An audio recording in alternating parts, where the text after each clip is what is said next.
கூட்டணியில் குழப்பத்தை உண்டாக்குகிறார், குருவி கட்டும் கூட்டுக்குள்ளே குண்டு வைக்கிறார் அப்படின்னா அவர் பேசினதை கேட்டீங்களா? ஆக்சுவலா ஐடி விங்கில் இருக்கவங்க கிடையாது, அவங்க கட்சி உறுப்பினர்கள் கூட இல்லை. வார் ரூம் அப்படின்னு சொல்றாங்க. ஒரு சிலர் அவர்களுக்கு இந்த வெறி நாய் அப்படின்னு ஒரு பட்டம் வேற கொடுத்துருக்காங்க. அவங்களும் கட்சியில் இருக்காங்களா அப்படின்னு எனக்கு தெரியாது. இந்த ஹேஷ்டாக் ட்ரெண்ட் பண்றது, இந்த விளையாட்டெல்லாம் விளையாடிந்தது அன்னைக்கெல்லாம் அவங்க தேவைப்பட்டது இல்லை. அன்னைக்கெல்லாம் அந்த வார் ரூம் மேல அவங்களுக்கு குறை இல்லை. அன்னைக்கெல்லாம் அவங்க வெறி நாயா தெரியல. இன்னைக்கு தான் அவங்க அந்த மாதிரி தெரியுறாங்களா? திமுகவுக்கும் மற்ற கட்சிகளுக்கும் இருக்கின்ற வித்தியாசம், அவங்கள கண்ணாவினார் கழுவி ஊத்தினவங்களை கூட அவங்க அரவணைச்சிட்டு போயிட்டு கட்சியில நிர்வாகி பதவி கொடுக்குறாங்க, ராஜ்யசபா பதவி அப்படியே தூக்கி போடுறாங்க. அந்த நேரத்தில் கழுத்து போடுறதுக்கு பேனா இல்லைன்னா பேனா கூட ஏற்பாடு பண்றாங்க. ஆனா நீங்க என்னடா, நேற்று வரைக்கும் உங்களோட தோள் நின்று உழைச்சவங்களெல்லாம் நாங்க நடவடிக்கை எடுப்போம் அப்படின்னு சொன்னீங்கன்னா இது நியாயமானது? நயனா நாகேந்திரன் தலைவர் அவர் கூட்டணி அப்படின்னு ஒத்துக்கிட்டு அந்த கூட்டணியில் ஒழுங்கா இணைந்து பணியாற்றி கொண்டிருக்கும் போது அண்ணாமலை அவர்கள் முன்னாள் தலைவர் இந்த மாதிரி சொல்றது சரியா? 24 தேர்தல் போது அண்ணாமலை அவர்கள் தனித்து போட்டி அப்படின்னு முடிவெடுத்திருக்காரு. அப்படி இருந்துச்ச முன்னாள் தலைவர்கள் முன்னாள் கவர்னரா இருந்து பதவியை ராஜினாமா பண்ணிவிட்டு கபால் களத்துல குதிச்சவங்க அவங்க அதிமுகவோட கூட்டணி வேணும். பெரிய லெவல்ல அதிமுகவும் கையில எடுக்கல இல்லையா? அதுதான் அப்ப திமுக கிளீன் கவர்மெண்ட் கொடுத்துருக்காங்க அப்படின்னு யாரோட கூட்டணி வச்சுக்கிறாங்கன்னு சந்தேகமா இருக்கு. கூட்டணி ஜெல்லாவணும்னா அதாங்க கூட்டணின்னா அப்படிதான் நாம நினைச்சுக்கிறோம். ஆனா அவங்க என்ன நினைச்சுக்கிறாங்கன்னு நமக்கு தெரியல. இது வரைக்கும் 2 பேரும் சேர்ந்து ஒரு பிரஸ் மீட், ஒரு போராட்டம் ஏதாவது கலந்துக்கிறாங்களா எனக்கு சொல்லுங்க. இல்ல. அப்புறம் எதுக்கு கூட்டணி? சரி, கட்சியில பிரச்சனை இருக்கா அப்படின்னு நான் சொல்ல மாட்டேன். கட்சி எதிர்கட்சியா நடந்து கொள்கின்ற விதம் முதல்ல நடந்துக்கிறாங்களா? பாஜகவுக்கு உள்ளே பிரச்சனை, அதிமுகவுக்கு உள்ளே பிரச்சனை, பாமகவுக்கு உள்ளே பிரச்சனை. ஏன் போன தேர்தலில் மா அப்படின்னு ஒண்ணு வரலையா?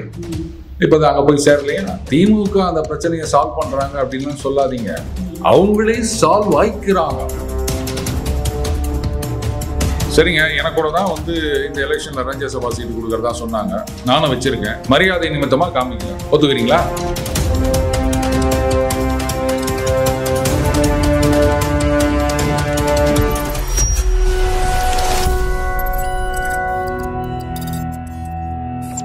சுதேசி தமிழ் நேயர்களுக்கு வணக்கம். இன்னைக்கு நம்ம பேச போற விருந்தினர் யாரு அப்படின்னா டெய்லி பஞ்ச் அருண் அவர்கள். நடப்பு அரசியல் நிகழ்வு குறித்து இவர்கிட்ட பேச போறோம். அவரை வரவேற்போம். சார் வணக்கம். வணக்கம் லோகேஸ்வரி. எப்படி இருக்கீங்க? ரொம்ப நல்லா இருக்கு. களம் பாத்துட்டு இருக்கீங்களா? ஏன்னா தொடர்ந்து களம் 8ல களம் 8 ஆடுகளம் நிறைய சேவல் ஓடுது அப்படின்னாங்களா அந்த களம்? ஆமா, தேர்தல் களம் சூடு பிடிச்சிருக்கு. 2 ஐடி விங் பிரச்சனைகளும் தொடர்ந்து பேசப்படுது. முந்தானேத்து பிரஸ் மீட் ஒண்ணு கொடுத்திருந்தாரு அண்ணாமலை. கூட்டணி ஆட்சின்னு அமித்ஷா சொல்லி இருந்தாரு அப்படின்னு சொல்லிட்டு. சோ எனக்கு கூட்டணி ஆட்சி கீட்டணி ஆட்சி எல்லாம் கிடையாது, எனக்கு எப்போதுமே பாஜக ஆட்சி தான் அப்படின்னு ஒரு ஸ்டேட்மெண்ட் சொல்லியிருந்தாரு. சோ இதை நீங்க எப்படி பாக்குறீங்க? இல்ல, இதை நான் பாக்குறத விட இதை பாக்குறவங்க எல்லாம் தப்பாவே பாக்குறாங்கன்றதான் நான் பாக்குறேன். குழப்பமா இருக்கா? ஓப்பனா சொல்றேன். அவர் என்ன சொன்னாரு, என்ன பொறுத்த வரைக்கும் பாஜக ஆட்சி, ஆனா மேலிடம் கூட்டணி முடிவு பண்ணிட்டாங்க, அதனால ஒரு தொண்டனா நான் அதை ஏத்துக்கிட்டு இருக்கேன் அப்படின்னு அவர் சொல்லியிருக்காரு. இதை கூட்டணி ஆட்சி அதிமுக தரப்புல கூட்டணி கிடையாது, நாங்க மட்டும்தான் அப்படின்னு சொல்லிட்டு இருக்காங்க. என்னவோ இது கூட்டணி ஆட்சி தான், பாஜகவுடன் இணைந்த ஆட்சி அப்படின்ற மாதிரி சில பேர் ஒரு நெரேட்டிவ் கிரியேட் பண்ணிட்டு இருக்காங்க. இன்னும் சில பேர் இல்ல இது பாஜகவின் ஆட்சி, இதுதான் அண்ணாமலையுடைய கொள்கை அப்படின்லாம் சொல்லிட்டு இருக்காங்க. அவர்தான் சொல்லிட்டார்ல, என்னுடைய கொள்கை இது, ஆனா மேலிடம் அப்படி முடிவு எடுத்திருக்காங்க, அதனால நான் ஒதுக்கி நான் தொண்டனா அதை ஏத்துக்கிட்டு இருக்கேன் அப்படின்னு சொல்லியிருக்காரு இல்லையா? அப்புறம் என்ன, இவர் கூட்டணியில் குழப்பத்தை உண்டாக்குகிறார், குருவி கட்டும் கூட்டுக்குள்ளே குண்டு வைக்கிறார் அப்படின்லாம் அவர் பேசினதை கேட்டீங்களா? இல்ல கேட்காம ஒரு கும்பல் அப்படியே இப்படி ஆகும் அப்படி ஆகும் அண்ணாமலை மேல இருக்க விருப்பெல்லாம் அள்ளி தெளிச்சு நிற்கிறாங்க அப்படின்னு நினைக்கிறேன். மறுபடியும் அந்த வீடியோ ஒரு தடவை பார்த்துட்டு அதுக்கப்புறமா எங்க ட்வீட் போட்டா நல்லா இருக்கும்னு நினைக்கிறேன். இல்ல, அவரு தொடர்ந்து எப்போதுமே எடப்பாடி தலைமையை ஏத்துக்கல அப்படின்ற மாதிரியான விமர்சனங்கள் முதல்ல இருந்தே வச்சுட்டு வந்திருக்காரு. இந்த கூட்டணி வரும்பொழுதுமே இந்த கூட்டணியில எனக்கு உடன்பாடு இல்லை, ஏன்னா அவரு முன்னாள் மாநில தலைவரா இருந்திருக்காரு. அப்ப அவருடைய ஸ்டேட்மெண்ட்ன்றது இங்க ரொம்பவே வலுப்பெறும் அப்படிங்கிறது தானே, தொண்டர்கள் அதை சீரியஸா எடுப்பாங்க அப்படின்ற ஒரு விஷயம். தொடர்ந்து ஏன் அவர் இப்படி பேசுறாரு அப்படின்றது அதிமுகவினருடைய கேள்வியா இருக்கு இல்லைங்க? பாருங்க, மேலிடம் ஒரு முடிவு எடுத்திருக்கு, இவருடைய கொள்கை இது அப்படின்னு சொல்லியிருக்காரு. அதாவது இவர் முதல்லயே ஆரம்பத்துல என்ன சொன்னாரு, அப்படி துண்டை கட்டிக்கின்னு நீங்க என்ன சீட்டு கொடுக்குறீங்களோ கொடுங்க இப்படின்லாம் போறதுக்கெல்லாம் நான் ஆள் கிடையாது சொன்னாரா இல்லையா? அடுத்தது 24 பாராளுமன்ற தேர்தலில் தனியா நிக்கணும் அப்படின்னாரு. வாக்கு சதவீதம் இன்க்ரீஸ் ஆச்சு. அது உடனே அப்படி இப்படின்னு வாடவர் இன்க்ரீஸ் ஆச்சா இல்லையா? அவ்வளவுதான். அதே சமயத்துல அதிமுக பல இடங்களில் 3வது இடத்துக்கு தள்ளப்பட்டதா இல்லையா? இதுக்கு முன்னாடி அதெல்லாம் நடந்திருக்கா? நீங்க சொல்றீங்களே நாங்க இதுக்கு முன்னாடியே பாஜக தலைமையில் ஒரு கூட்டணி வைத்து நாங்க இவ்வளவு ஓட்டு வாங்கினோம் அப்படின்னா, அப்போ அந்த எலெக்ஷன்ல எத்தனை இடத்துல நீங்க 2வது இடத்துக்கு வந்தீங்க அப்படின்னு கேட்டு பாருங்க. சரி, இதெல்லாம் ஸ்டாட்டிஸ்டிக்ஸ்ன்றது மாறிக்கொண்டே இருக்கக்கூடிய விஷயம். சரியா? அதனால இவரால இல்ல அவரால இல்ல அப்படின்னு யாரையுமே சொல்றதை நான் ஒத்துக்க மாட்டேன். அவர் கொள்கை தனியா நிக்கணும், பாஜக ஆட்சி தான் அப்படின்றது. அப்போ கட்சி மேலிடம் கூட்டணி அப்படின்னு சொல்லியாச்சுன்னா சரிங்க. இல்ல கட்சி மேலிடம் ஒரு முடிவு எடுத்துட்டாங்கன்னா ரைட்டுங்க என் கொள்கையை மாத்திக்கிறேன் அப்படின்னு சொல்ல முடியுமா? அவருடைய கொள்கைக்கான தேவை அண்ணாமலை அவர்களுக்கு ஏன் வருது? ஏன்னா இதுக்கு முன்னாடி பாத்தீங்கன்னா அவரு மாநில தலைவரா இருக்கும் பொழுது தமிழிசை அவர்கள் பேசும்போது சரி, மற்ற தலைவர்கள் அதிமுகவோட கூட்டணி இருந்துதான் நல்லா இருக்கும் அப்படின்னு 24 எலெக்ஷன்ல சொல்லும் பொழுது அதை ஒரு மாநில தலைவரா அண்ணாமலை அவர்கள் ஏத்துக்கல இல்லையா? இப்ப நயினார் அவர்கள் தலைமையில இருக்காரு. அப்படி இருக்கும்பொழுது இவருக்கு தலைமைக்கு கட்டுப்பட்டு இந்த மாதிரியான ஸ்டேட்மெண்ட்ஸ் அவாய்ட் பண்ணிருக்கலாமே. இது ஒரு இன்டர்னல் கிளாஷ் தானே உருவாக்கும் அப்படின்றதான பார்வையா இருக்கு. Very good. நான் எப்பவுமே நானா பதில் சொல்றதை விட அடுத்தவங்க சொல்றதை வச்சே பதில் சொல்றதுதான் என்னுடைய வழக்கம். சரியா பதில் கொடுத்தீங்க. அதாவது நயினார் நாகேந்திரன் தலைவர் அவர் கூட்டணி அப்படின்னு ஒத்துக்கிட்டு அந்த கூட்டணியில் ஒழுங்கா இணைந்து பணியாற்றிக் கொண்டிருக்கும் போது அண்ணாமலை அவர்கள் முன்னாள் தலைவர் இந்த மாதிரி சொல்றது சரியா, குழப்பத்தை உண்டாக்குமே அப்படின்னு இன்னைக்கு கேட்கிறவங்கெல்லாம் 24 தேர்தல் போது அண்ணாமலை அவர்கள் தனித்து போட்டி அப்படின்னு முடிவெடுத்திருக்காரு. அப்படி இருந்துச்சா முன்னாள் தலைவர்கள் முன்னாள் கவர்னரா இருந்து பதவியை ராஜினாமா பண்ணிவிட்டு கபால்னு களத்துல குதிச்சவங்க அவங்க அதிமுகவோட கூட்டணி வேணும் அப்படின்னு சொன்னது சரியா, குழப்பம் உண்டாக்காதா கட்சியில் அப்படின்னு யாராவது கேட்டாங்களா? இல்ல அப்பயே விமர்சனங்கள் வச்சாங்கன்னா யார் வச்சாங்க? எத்தனை பேர் வச்சாங்க? அன்னைக்கு இந்த மாதிரி அதிமுகவுடன் கூட்டணி இருந்திருக்கலாம் அப்படின்னு சொல்லும் போது யாராவது கேட்டாங்களா? எங்க தலைவர்னு ஒருத்தர் இருக்காரு, அதுக்கு மேல மேலிடம் இருக்கு, அவங்க ஒரு முடிவு எடுத்திருக்காங்க, அத்தோட ஒத்து போனோம், நீங்க பேசக்கூடாது அப்படின்னு யாராவது சொன்னீங்களா? இன்னைக்கு மட்டும் அண்ணாமலையை கேள்வி கேட்க வரீங்க. அப்ப அவங்களுக்கு ஒரு நியாயம் இவங்களுக்கு ஒரு நியாயமா அப்படின்னு கேட்டா என்ன பதில் சொல்லுவீங்க நீங்க? அவருடைய கருத்து, அவர் அன்னில அதான் சொல்லிட்டு வந்துக்கிறார், தனித்து போட்டி பாஜக ஆட்சி அப்படின்னு அதை சொல்றாரு. அதே சமயத்துல நான் கட்சிக்காக உழைக்க மாட்டேன் அப்படின்னு அவர் சொல்லல. நான் கட்சி கூட்டணி அப்படின்னு சொல்லியிருக்காங்க, அதை ஏற்றுக்கொண்டு ஒரு தொண்டனாக நான் இருக்கின்றேன் அப்படின்னு சொல்றாரு. அதுல உங்களுக்கு என்ன பிரச்சனை? ஓகே, இப்போ ஐடி விங்குக்குள்ள நடக்கக்கூடிய பிரச்சனைகள், இப்போ அண்ணாமலை ஆதரவாளர்கள் வெர்சஸ் நயினார் ஆதரவாளர்கள் சொல்லிட்டு ஐடி விங்குக்குள்ள ஒரு பிரச்சனை இருக்கு அப்படின்னும் அதுக்கான ஒரு அறிக்கை எல்லாம் பாத்தீங்கன்னா ஐடி விங் தலைவரான பாலாஜி அவர்கள் வெளியிட்டு இருந்தாங்க. சோ அது அந்த பக்கம் இருக்கு. அதிமுகவிலுமே தொடர்ந்து நயினார் அவர்களுமே என்ன சொன்னாங்கன்னா, எடப்பாடியை நீங்க விமர்சனம் பண்ணக்கூடாது அப்படின்னு சொல்லி ஒரு பிரஸ் மீட் எல்லாம் கொடுத்திருந்தாரு. இன்னைக்கு அண்ணாமலை அதிமுகவோட ஐடி விங் தொடர்ந்து விமர்சனம் பண்ணிட்டு இருக்காங்க. சோ இதை எப்படி கண்டிப்பாங்களா தலைமை, இல்ல அந்த பக்கம் எடப்பாடியோட தலைமை அவங்களை கண்டிப்பாங்களா? சரி, இதுல 2 கட்சி ஐடி விங் பத்தி நீங்க கேட்டிருக்கீங்க. முதல்ல பாஜக ஐடி விங்ல அண்ணாமலை ஆதரவாளர்கள் அண்ட் நயினார் ஆதரவாளர்கள் சண்டை அப்படின்னு சொல்லியிருக்கீங்க. ஐடி விங் தலைவர் கூட ஒரு ஸ்டேட்மெண்ட் கொடுத்தாரு அப்படின்னு. ஆக்சுவலா ஐடி விங்ல இருக்கவங்க கிடையாது, அவங்க கட்சி உறுப்பினர்கள் கூட இல்லை. வார் ரூம் அப்படின்னு சொல்றாங்க. ஒரு சிலர் அவர்களுக்கு இந்த வெறிநாய் அப்படின்னு ஒரு பட்டம் வேற கொடுத்துருக்காங்க. அவங்களும் கட்சியில இருக்காங்களா அப்படின்னு எனக்கு தெரியாது. கட்சியில இல்லாதவர்கள் கட்சியின் ஆதரவாளர்களே ஒருத்தருக்கு ஒருத்தர் முதல்ல சண்டை போட்டிருந்தாங்க. அதுக்கப்புறம் கட்சியில அதிகாரப்பூர்வமான ஐடி விங் ஒரு அறிக்கை கொடுத்திருந்தாங்க. அதுக்கப்புறம் இன்னும் சில நிர்வாகிகள்லாம் வேற அவங்களை எல்லாம் நாங்கள் கண்காணித்துக் கொண்டிருக்கின்றோம், சரியான நடவடிக்கை எடுக்கப்படும் அப்படி இப்படி எல்லாம் எச்சரிக்கை எல்லாம் 15 ஐடியா கண்டுபிடிச்சிருக்கோம். பண்ணுங்க. அதாவது திமுகவுடைய வேலையை சுலபமாக்குறாங்க. கூட்டணியை உடைத்து திமுக ஆட்சிக்கு வர வேண்டும்னு அண்ணாமலை நினைக்கிறார் அப்படின்னு அவர் மேல குறை சொல்லும் போது, இத்தனை நாளா இந்த சோகால்டு 15 ஐடி தான் நீங்க ஐடி விங்ல ஸ்ட்ராங்கா இருக்கீங்க அப்படின்னு சொன்னா, இந்த மாதிரி கட்சி சாராதவர்கள் தானே இவ்வளவு நாளா இந்த ஹேஷ்டாக் ட்ரெண்ட் பண்றது, இந்த விளையாட்டெல்லாம் விளையாடி இருந்தது. அன்னைக்கெல்லாம் அவங்க தேவைப்பட்டது இல்லை. அன்னைக்கெல்லாம் அந்த வார் ரூம் மேல அவங்களுக்கு குறை இல்லை. அன்னைக்கெல்லாம் அவங்க வெறிநாயா தெரியல. இன்னைக்குதான் அவங்க அந்த மாதிரி தெரியுறாங்களா? அப்போ திமுக கூட அவங்க மேல நடவடிக்கை எடுக்கலாமா வேணாமா அப்படின்னு யோசிச்சுட்டு இருக்கும்போது இவங்களே நாங்க பார் ரிப்போர்ட் பண்ணுவோம் பார், நடவடிக்கை எடுப்போம் பார் அப்படின்னா, அப்போ நீங்களும் திமுகவுக்கு ஆதரவாகத்தான் வேலை செய்யறீங்கன்னு அந்த பக்கத்துல சொன்னா என்ன பண்ணுவீங்க நீங்க? அப்ப ஐடி விங் வந்து இந்த இடத்துல சரியா அவங்களுடைய வேலைகளை செய்யல அப்படின்னு பாருங்க, ஐடி விங் வேலை செய்யலன்னா நான் சொல்லல. உள்ளுக்குள்ள இருக்க பிரச்சனையை யார் அவங்கெல்லாம் நேத்து வரைக்கும் என்ன சொல்யூஷனா இருக்கு வர அதான் சொல்றேன். நேத்து வரைக்கும் 2 பேரும் ஒன்னா தானே வந்து ட்வீட் போட்டு இருந்தீங்க, ஒன்னா தானே ஹேஷ்டேக் ட்ரெண்ட் பண்ணிட்டு இருந்தீங்க. இன்னைக்கு அவங்கள கூப்பிட்டு இது நீங்க நேரம் கூட கூப்பிட்டு வைக்க வேணாம், ஒரு டிஎம் அனுப்புங்க, என்னப்பா என்ன பிரச்சனை, கட்சிக்காக வேலை செய்யணும், என்ன அது மாதிரிலாம் பண்றீங்களா அப்படின்னு ஒரு வார்த்தை சொன்னா என்ன குறைஞ்சு போயிருவீங்களா? நம்ம கூட இருந்த பசங்க. இதுதான் வந்து திமுகவுக்கும் மற்ற கட்சிகளுக்கும் இருக்கின்ற வித்தியாசம். அவங்கள வந்து கண்ணாவினார் கழுவி ஊத்தினவங்களை கூட அவங்க அரவணைச்சிட்டு போயிட்டு கட்சியில நிர்வாகி பதவி கொடுக்குறாங்க, ராஜ்யசபா பதவி அப்படியே தொப்புன்னு தூக்கி போடுறாங்க. அந்த நேரத்தில் கழுத்து போடுறதுக்கு பேனா இல்லைன்னா பேனா கூட ஏற்பாடு பண்றாங்க. ஆனா நீங்க என்னடானா நேத்து வரைக்கும் உங்களோட தோளோட தோல் நின்று உழைச்சவங்களெல்லாம் வந்து நாங்க நடவடிக்கை எடுப்போம் அப்படின்னு சொன்னீங்கன்னா இது நியாயமாங்க? ஒரு சரியான ஆலோசனை வந்து இப்ப இருக்க தலைமைக்கு கொடுக்கப்படலையோ? ஏன்னா வந்து ஒரு நமக்கு ஒரு சித்தாந்த ரீதியா கூடின ஒரு கூட்டத்தை வந்து நம்ம இந்த மாதிரியா டவுன் பண்ணும் பொழுது மறுபடியும் அந்த கூட்டம் கூடுறதுக்கோ இல்ல மறுபடியும் இந்த மாதிரியான ஒரு ஆதரவு கிடைக்கிறதுக்கோ வந்து பல காலங்கள் ஆகும். மற்றவங்களும் யோசிப்பாங்கல்ல, நம்ம எதிர்ப்பா ஏதாச்சும் பேசுறோம், திமுக எதிராக பேசுறோம் அப்படின்னா நமக்கு ஆதரவா வந்து யார் நிற்பாங்க அப்படின்ற ஒரு கேள்வியும் இந்த இடத்துல பதிவு பண்றாங்க. சோ இதை எப்படி வந்து கையாளணும் இவங்க? இந்த பாருங்க, இந்த சித்தாந்தம் வேதாந்தம் இந்த விளையாட்டுக்கெல்லாம் நான் வரல, புரியுதுங்களா? அரசியல் அப்படின்றது வந்து ஒரு கரிஸ்மேட்டிக் லீடர், அவர் பின்னாடி திரளுகின்ற தொண்டர்கள், இதுதான் உலகம் எங்கும். திருப்பி சொல்லிக்கலாம் சித்தாந்தம்னு. சித்தாந்த ரீதியாக மட்டுமே தொண்டர்கள் செயல்பட வேண்டும் அப்படின்னா தோழர்கள் மாதிரி தான் இருக்கணும், பரவாயில்லையா? இதுதான் நிஜம்.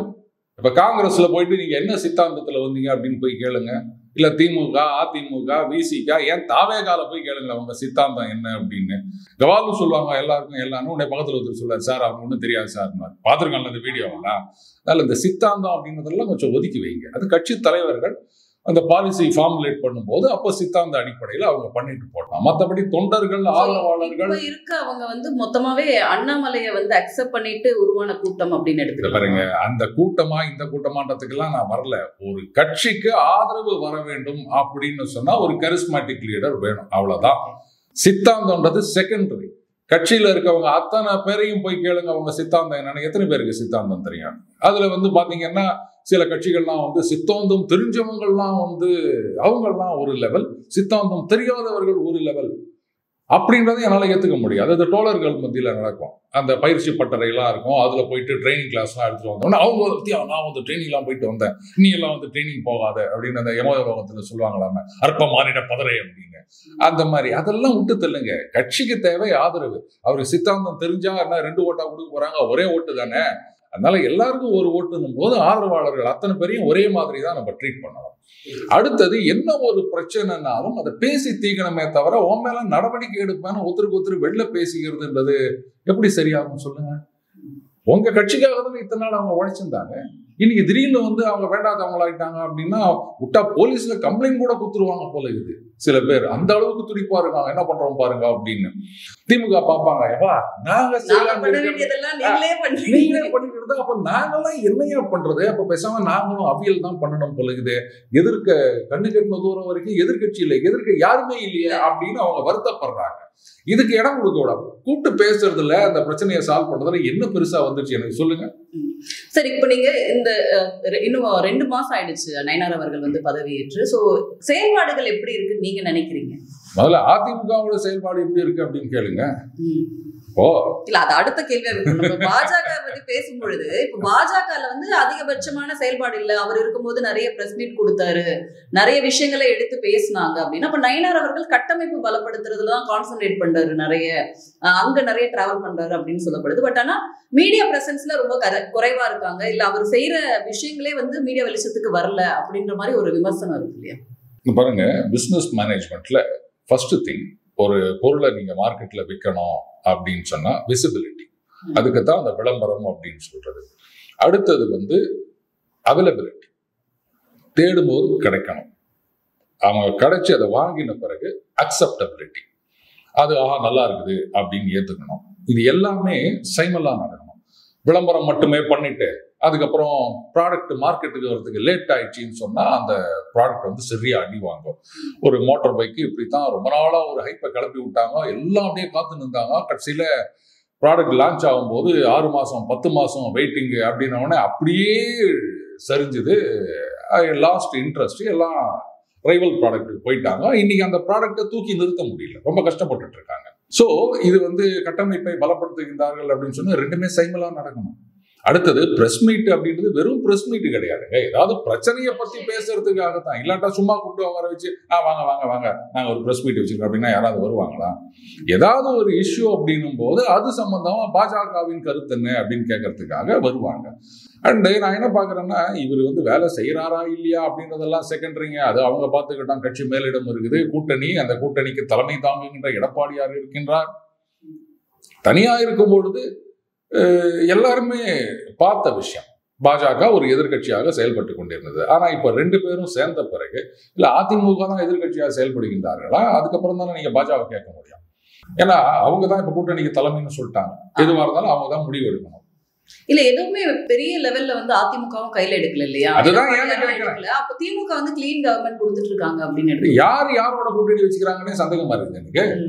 இதே திமுகவா இருந்திருந்தா இந்நேரம் என்ன பிரச்சனை பண்ணிருப்பாங்க இந்த ஒரு விஷயத்துக்கு. ஒரு சின்ன விஷயத்தை கூட வந்து நல்லா யோசிச்சு பாருங்க. இப்ப அந்த கிளாம்பாக்கத்துல அந்த 3-4 நாள் அந்த விடுமுறையின் போது பெரிய பிரச்சனை வந்தது. ஏதோ ஒரு ட்வீட் போட்டாங்க, எங்க சொன்னாங்க, அவ்வளவுதான் முடிஞ்சு போச்சு.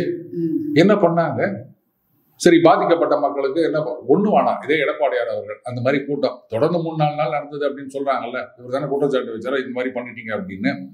நேரா அங்க போய் பார்த்துருக்க கூடாதா மக்களை? இதுதாங்க வந்து ஆப்பர்ச்சுனிட்டி. இதே திமுக, இதுதான் நான் சொல்றது, திமுக கிட்ட நீங்க நிறைய விஷயம் கத்துக்கணும் அப்படின்னு.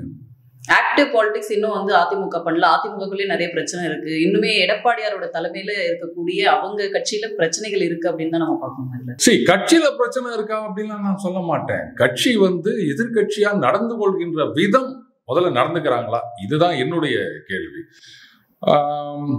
எப்படி எலெக்ஷன் வரதுக்கு 2 மாசம் முன்னாடி தான் வந்து நாங்கள் எதிர்கட்சியாக செயல்படுவோம், அப்போதான் எல்லாம் பண்ணுவோம். நான் இப்போ கிளாம்பாக்கம் பிரச்சனையும் நீங்க எடுத்தீங்கன்னா வந்து முதல்ல என்ன சொன்னார் எடப்பாடியார்?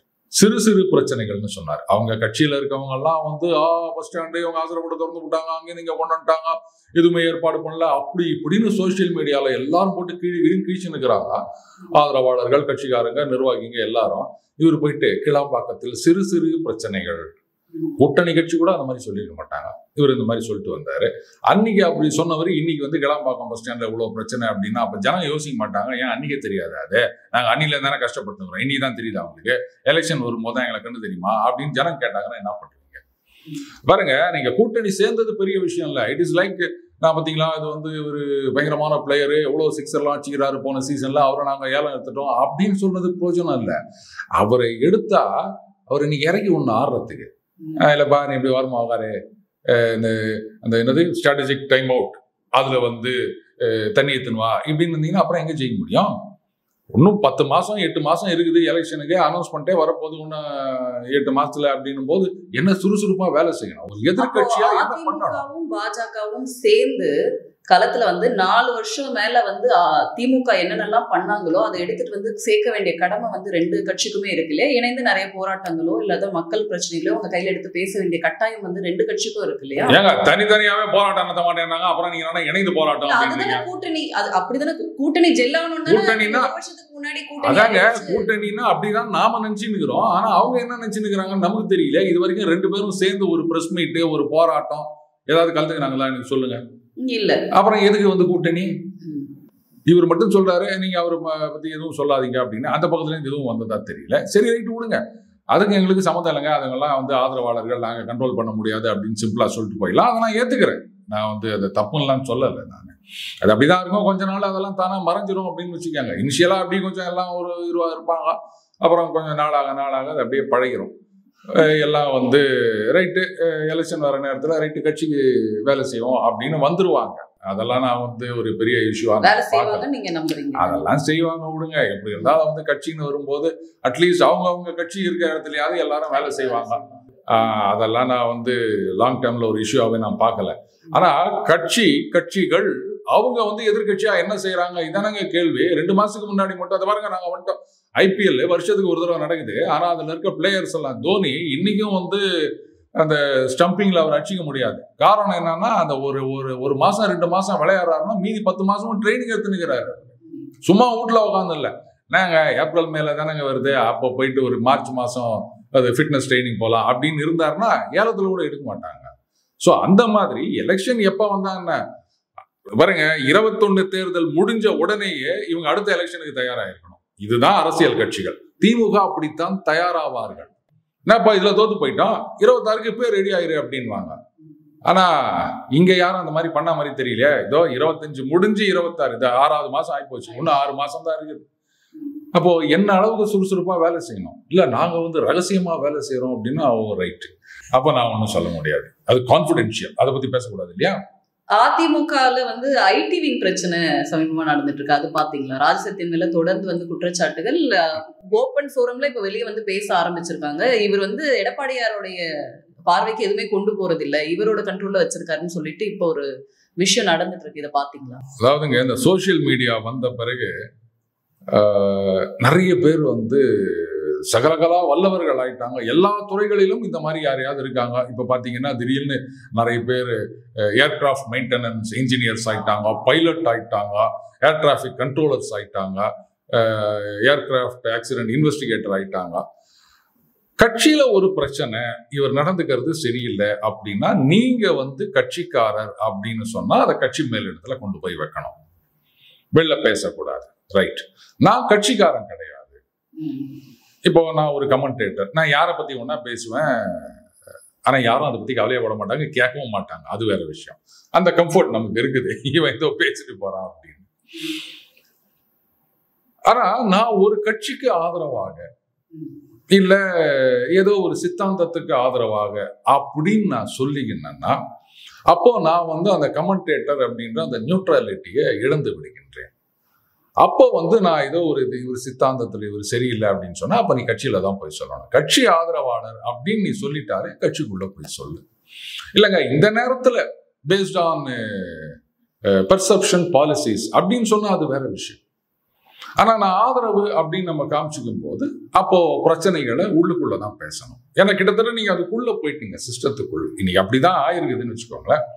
அதனால எல்லாரும் உட்காந்துக்கின்னு ஆதரவாளர்கள்னு ஒருத்தர் சொல்லிக்கின்னு அவர் ஒரு கருத்து சொல்வார், அண்ணாண்ட பக்கம் ஒரு ஆதரவாளர் உட்காந்துன்னு அவர் ஒரு கருத்து சொல்வார்.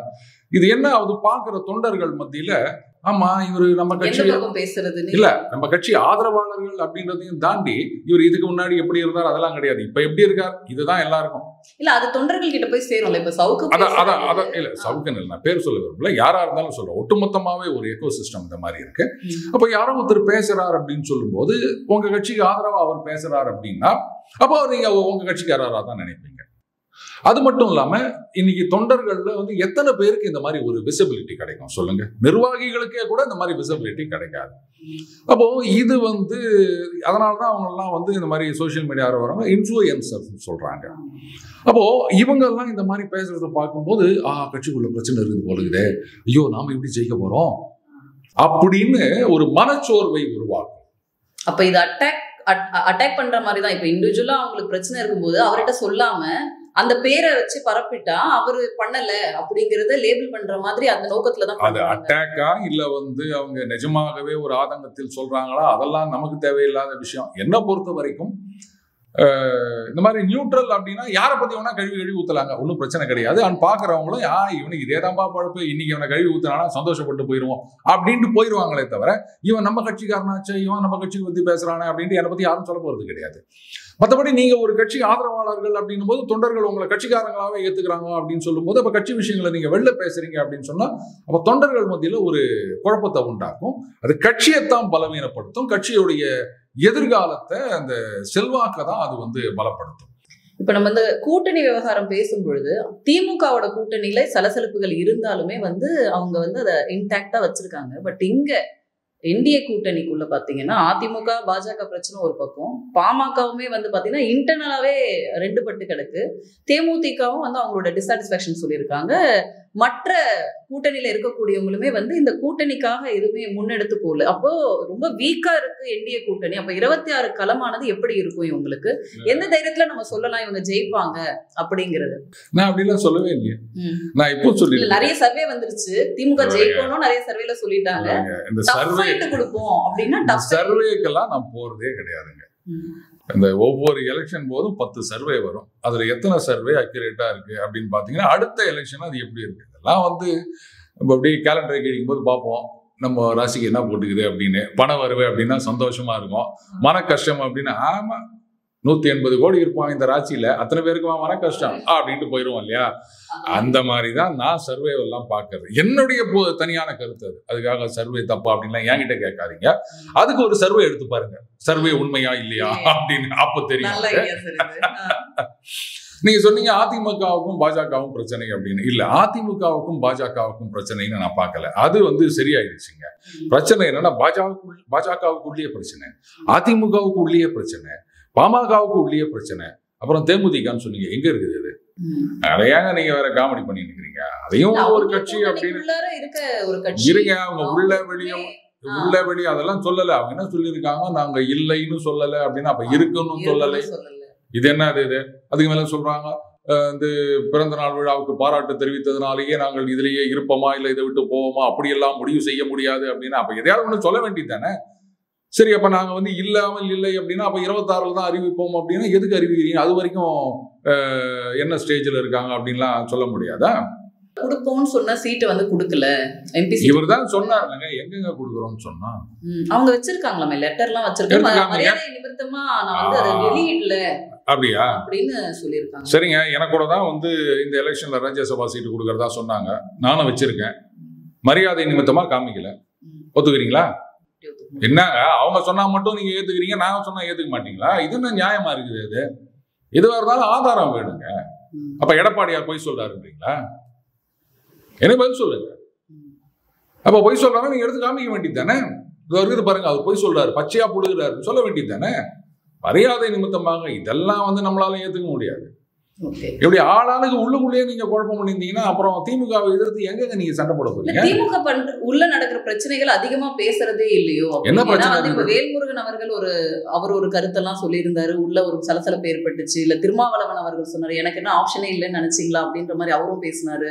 ஆமா, ஆப்ஷனே இல்லையான்னு சொன்னவர் தான் கதவை இழுத்து சாத்திட்டோம் அப்படின்னு சொன்னாரா? அதான் இப்போ அங்க நடக்கக்கூடிய பிரச்சனைகளை அவங்க சால்வ் பண்ணி கரெக்டா அந்த கூட்டணியை வந்து பலப்படுத்துறாங்க. இப்ப மற்ற கட்சிகளுமே வந்து களத்துக்கு போய் அவங்க வேலைகளை பாக்குறாங்க.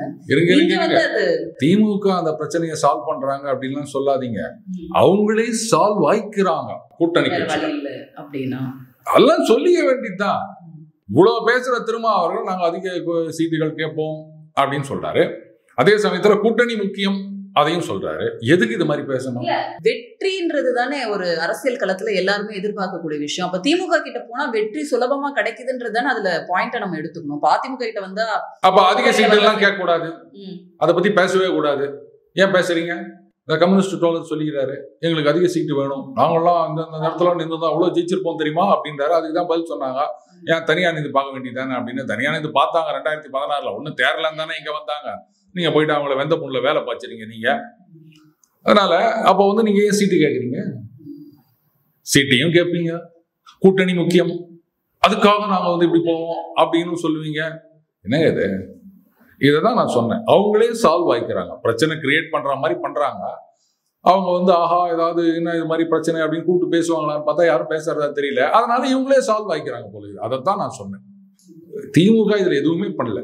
நீங்களே பேசிக்கங்க, நீங்களே அதுக்கும் சொல்யூஷன் கொடுத்துருவீங்க, நீங்களே எல்லாத்தையும் முடிச்சுப்பீங்க. நாங்க எதுக்கு இதுக்கெல்லாம் வரணும் அப்படின்ட்டு அவங்க பாட்டுக்கு அப்படியே ஹாயா உட்காந்துட்டு இருக்காங்க. வர வரைக்கும் இந்த எதிர்கட்சி அப்படின்னு சொல்றவங்க என்ன பண்றாங்கன்னு தெரியல. அப்புறம் அவங்களுக்கு என்ன கவலை சொல்லுங்க? சென்ற எலெக்ஷன்லயும் இப்பயும் இருக்க பெரிய டிஃபரன்ஸா பார்க்கப்படுறது வந்து விஜய் ஆரம்பிச்ச தமிழக வெற்றி கழகம். அது வந்து வெற்றி கொடுக்குமா இல்லையான்னு தெரியாது. பட் ஆனா வந்து வெற்றியை உறுதி செய்யறாங்க இல்லையா, அவங்களுடைய ஓட் ஷேர்ஸ் வந்து உடைக்கிறதுக்காக இந்த கட்சி உருவாயிருக்கு அப்படின்ற ஒரு பதற்றத்தை வந்து நம்மளால பார்க்க முடியுது. ஸோ விஜயோட கட்சியோட வரவை நீங்க எப்படி பாக்குறீங்க 26 எலெக்ஷனுக்குள்ள? அது ஒவ்வொரு தேர்தலையும் கட்சி வாக்குகளை உடைக்கிறதுக்கு அப்படின்னு ஏதாவது ஒண்ணு வருங்க. ஏன் போன தேர்தலில் வந்து மா அப்படின்னு ஒண்ணு வரலையா? இப்போதான் அங்க போய் சேரலையா? அதே மாதிரி தான் விஜயகாந்த் அவர்கள் கட்சி ஆரம்பிச்சாரு. அதுக்கப்புறம் அந்த பக்கம் கூட்டணி, அதுக்கப்புறம் மக்கள் நல கூட்டணி, அப்படி இப்படின்னு போயிட்டு ஒன்றும் இல்லாமல் போலையா கட்சி. அதனால புதுசாலாம் கட்சி ஆரம்பிச்சு நாங்கள் அவருக்கு அந்த களத்துல ஒரு பெர்சன்டேஜ் ஆஃப் ஓட் இருக்கு அப்படிங்கறத நீங்க நம்புறீங்களா? இல்லை இருக்கு, இல்லைன்னா யார் வந்தாலும் ஜனங்க எப்படியாவது கொஞ்சம் ஓட்டாவது போடுவாங்க. அதெல்லாம் ஒன்றும் ஒரு பெரிய விஷயம் கிடையாது. ஆனால் இதை வச்சு ஆட்சியெல்லாம் வர முடியாது. இப்போ நயினார் அவர்கள் வந்து ஒரு பிரஸ் மீட்ல சொன்னாங்க, விஜயோடையும் பேச்சுவார்த்தை நடந்துட்டு இருக்கு, அந்த பக்கம் வருவாரு அப்படின்னு. கொள்கை எதிரின்னு அவரு சொல்லிட்ட பிறகு இங்க வருவாருன்னு நயினார் சொல்றதை நம்ம எப்படி எடுத்துக்கலாம்? அப்படி விஜயுமே இந்த கூட்டணிக்குள்ள வராருன்னா சீட் ஷேரிங் வந்து எப்படி இருக்கும்? நான் நினைக்கிறேன், சரி எங்க சீட்டெல்லாம் அவர் கொடுத்துருங்க, நாங்க வந்து அப்படியே சேர் லீடர்ஸ் மாதிரி கை மட்டும் தட்டுறோம். ஏங்க சிரிக்கிறீங்க? இப்போ அவர் வந்தா ரைட்டுங்க, எங்களுக்கு ஒரு 25 கொடுப்பாங்க, அவங்களுக்கு ஒரு 10 கொடுப்பாங்கன்னு ஒத்துப்பாங்களா? நாங்க யார் தெரியுமா, ஆட்சியை பிடிக்கிறோம் நினைச்சு நிக்கிறோம், அட்லீஸ்ட் டெப்டி சிஎம் ஆகணும் நீங்க என்ன கேட்பாங்களா மாட்டாங்களா? ஆட்சியிலே பங்கு கொடுறோம் இல்ல ஒரு கணிசமா ஒரு 70 சீட்டாவது கொடுங்கன்னு கேட்பாங்க. அப்ப அவங்களுக்கே 70 சீட்டு கொடுத்துட்டா மீதி இவரு என்ன பண்ணுவாரு? அப்ப என்ன சொல்லுவாரு, இதயத்துல கூட இடம் கொடுக்க முடியாது, ரொம்ப கஷ்டமா இருக்கும். அதுக்கான பாசிபிலிட்டிஸ் இல்லைன்னு நீங்க நினைக்கிறீங்க? இல்ல இவங்க அங்க போய் கேட்டுக்கிறாங்க தான் எனக்கு ஒன்றும் புரியல. இல்ல திமுக வீக்கெண்ட் பண்ண ஓட்டு உடையாம இருக்கு, இந்த பக்கம் வந்தா நல்லதுன்னு கூட உங்க. அப்ப ஓட்டு உடைஞ்சதுன்னா உங்களால திமுக வீக்கெண்ட் பண்ண முடியாது, ஆட்சியை பிடிக்க முடியாது, அதிமுக பாஜக 2 கட்சிகள் மட்டும் இணைந்தா திமுகவை அகற்ற முடியாது அப்படின்னு நீங்களே ஒப்புதல் வாக்குமூலம் கொடுக்குறீங்களா? என்ன அர்த்தம் சொல்லுங்க. பார்க்க முடியும் இது மாதிரி. அதுதானே அர்த்தம். அப்போ கொஞ்சம் முன்னாடி பாத்தீங்கன்னா சீமான் வருவாரு இந்த கூட்டணிக்குள்ள அப்படின்னு சொன்னாங்க. இப்ப சீமான் சொல்லிட்டாரு, நான் தனியா தான் நிக்க போறேன் வழக்கம் போல அப்படின்னு சொல்லிட்டாரு.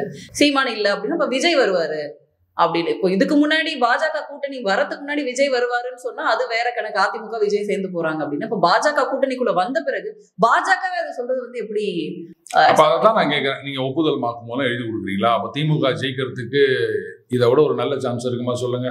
மக்களை பொறுத்த வரைக்கும் ஜெயிக்கிற கட்சிக்கு ஓட்டு போடு, இதுதான் வந்து நியூட்ரல் ஓட்டர்ஸ்ல மெஜாரிட்டியான ஓட்டிங் பேட்டர்ன். அப்ப நீங்களே சொல்றீங்க, ஏங்க சிம்பிளா என்னுடைய கேள்விக்கு பதில் சொல்லுங்க. அப்ப விஜய் வந்தாதான் திமுகவை தோற்கடிக்க முடியுமா? அப்ப விஜய் வரலன்னா அதுக்கு என்ன பதில்? முடியாதுன்னு தானே அர்த்தம். அப்புறம் இது ஜெயிக்கிற கட்சி கிடையாது தானே மக்கள் நினைப்பாங்க. இன்னும் 10 மாச காலம் இருக்கு இல்லையா இந்த எலெக்ஷன் வர்றதுக்கு. சோ அதுக்குள்ளார 10 மாச காலம் வரைக்கும் இல்ல 10 மாச காலம் வரைக்கும் வாங்க வாங்க நீங்க எல்லாம் வரலன்னா திமுக தோக்கடிக்க முடியாது, நீங்க வாங்க நீங்க வந்தாதான் தோக்கடிக்க முடியும் இப்படியே சொல்லியிருந்தீங்கன்னா திமுக வந்து தேர்தல் வாக்குறுதி கொடுக்க வேண்டாம், பிரச்சாரம் பண்ண வேண்டாம், அந்த கடைசி நாள் அன்னைக்கு அப்பா இவங்க தான்ப்பா வந்து இந்த தொகுதியில வேட்பாளர், இவங்க எல்லாம் உதவி செய்ய நினைக்கிறாங்க அப்படின்னு சொல்லிட்டு அவங்க பாட்டு வீட்டுல போய் படுத்துக்கலாம். அவ்வளவுதான். நீங்களே வந்து நாங்க ஜெயிக்க மாட்டோம், ஐயோ இவர் இல்லைன்னா ஜெயிக்க முடியாது, அவரு இல்லைன்னா ஜெயிக்க முடியாது, இவர் வந்தாதான் ஜெயிக்க முடியும் இப்படி நீங்களே சொல்லிட்டு இருந்தீங்கன்னா பாக்குற ஜனங்க என்னங்க நினைப்பாங்க? இது என்னங்க இது?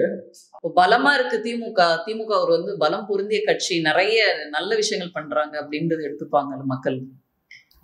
இதுல நல்லது பண்றாங்களா கெட்டது பண்றாங்களான்னு இல்லையா, அவங்கள தோக்கடிக்க யாருமே இல்லை அப்படின்ற மாதிரி தானே ஒரு இம்ப்ரெஷன் நீங்களே கிரியேட் பண்ணி நிக்கிறீங்க.